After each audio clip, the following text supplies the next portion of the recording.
અમરેલીના બગસરા સાપર માર્ગનું કામ ખોરંભે પડતા ખેડૂતોમાં ભારે આક્રોશ ફાટી નીકળ્યો છે, ત્યારે રામધૂન બોલાવી ચક્કાજામ કરવામાં આવ્યો હતો। બગસરાથી સાપર સુધીના 6 કિલોમીટરના રોડનું કામ છેલ્લા 1 વર્ષથી અધૂરું છોડી દેવાતા રોષે ભરાયેલા સાપર અને બગસરાના ખેડૂતો મોટી સંખ્યામાં રસ્તા ઉપર ઉતરી આવ્યા હતા અને ચક્કાજામ કરીને ઉગ્ર વિરોધ પ્રદર્શન કર્યું હતું। મળતી માહિતી મુજબ તંત્ર દ્વારા 1 વર્ષ પહેલા જૂનો રોડ તોડી નાખવામાં આવ્યો હતો, પરંતુ નવો રોડ હજી સુધી તૈયાર કરવામાં આવ્યો નથી।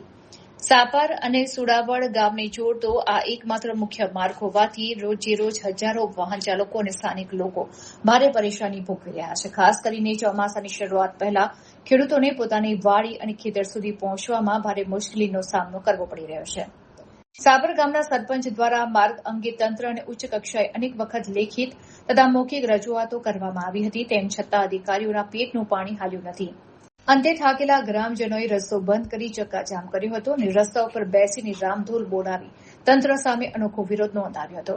ગ્રામજનોએ ચીમકી ઉચ્ચારી છે કે જો આ માર્ગનું કામ તાત્કાલિક ધોરણે પૂર્ણ કરવામાં નહીં આવે તો આગામી દિવસોમાં આનાથી પણ વધુ ઉગ્ર આંદોલન કરવામાં આવશે।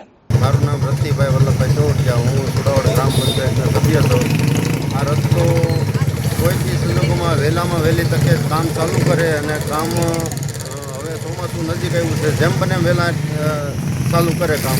આ લોકોને બધાને બહુ તકલીફ પડે છે, એના માટે વહેલા જેમ બને એમ તકે ચાલુ કરાવે। જય ભારત।